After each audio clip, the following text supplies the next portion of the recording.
Hello, I'm MC Toon, and I've been dealing with flat earthers online for about 5 years now. And there's a few things that I've noticed about them that are absolute, things that are never, there's no exceptions for them. And in science, these things that for which there is no exception for, that is a consistent thing that's always observed. We don't necessarily know why, but we know that it happens and it always happens. We call these a law. So there are three in particular that I've identified over these 5 years, and I just call them the laws of Flerf.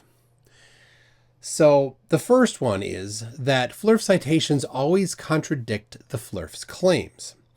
Now, that's so fun because when in a debate, they'll make a claim and rarely will they ever try to support their claim. But when they do, you can be assured that every single time when you actually analyze the stuff that they send you, it will contradict them. For example, a flat earther might talk about the galactic rotation problem, where the amount of mass in a galaxy isn't quite predicted by the visible matter and gravity together. So let's see that. You have the Earth being a globe, spinning, orbiting the sun orbiting our galaxy center, and then we look many, many light years away to a galaxy where there's a little bit of a problem with the amount of rotation that we're seeing there. Well, that requires the Earth to be a globe and to be rotating and orbiting the sun. And a flat earther will actually bring that up in an argument trying to support their claim. But all that requires that the Earth is a globe first. That totally contradicts their claim. And think about this. If they are faking it, why would they fake that? They would fake things working, not things being confusing. But anyway, in the end, it's just the edges of science are places where we're figuring things out. It's no surprise. We don't understand everything. And there are things that we're trying to figure out. That's one of them. So if you have any examples of Flerf citations that contradict them, you too can participate in documenting the actual process of or the exploration of this particular law of Flerf. And this will be done on the Flerf Wiki site. So if you actually just Google Flerf Wiki, you'll find it. It's a Wikimedia site that I created, and anybody is free to edit it. It's best if you create an account there, because accounts that are real accounts instead of just anonymous ones will get better. We know who you are, right? If it's just an IP address, well, that's the sign of somebody trying to deface the site. And it's likely that it might be undone because it's untrustworthy. Anyway, create an account, go there. It's a community managed site. So go ahead, do that. I will put my first examples for each of these on there. And I'll include a link in the description to the site and the particular page on the laws of Flerf. So number 2 is Flerf challenges are fake. All of them. Every single challenge that they've ever issued is fake. And the way that they're fake is typically it's subjective. It's them saying, basically, prove to me. Well, that's not objective. That's subjective. Therefore, you will just reject everything you don't like. That's fake. That's not a real challenge. This goes all the way back to John Hampton, who is one of Samuel Rowbotham's acolytes. And he issued a challenge, and it was taken up.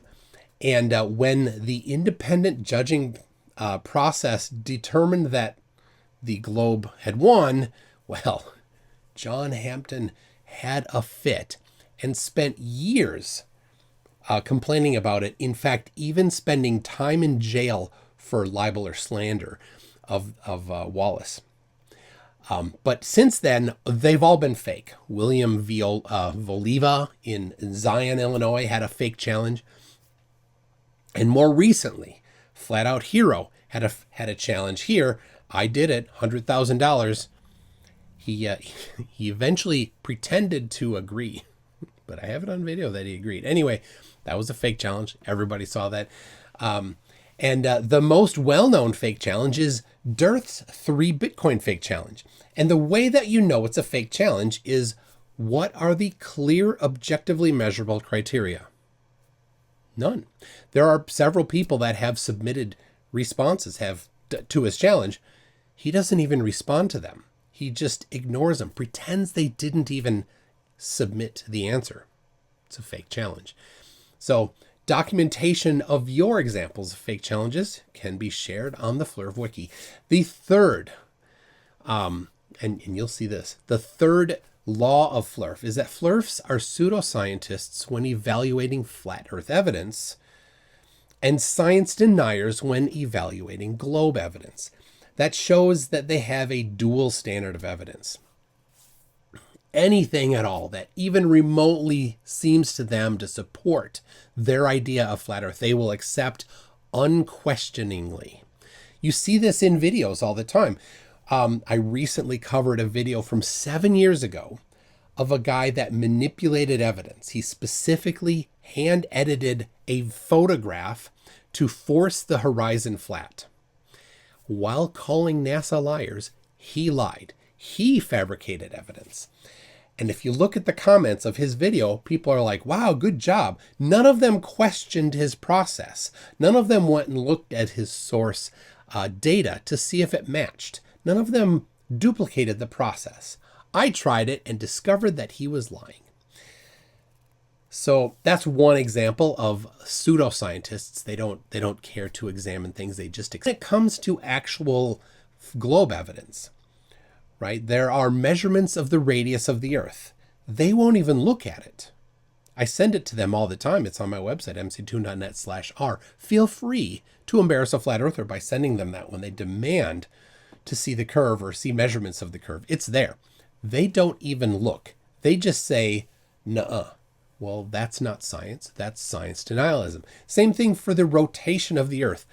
mctoon.net/spin has a list of measurements of the rotation of the Earth. They won't look.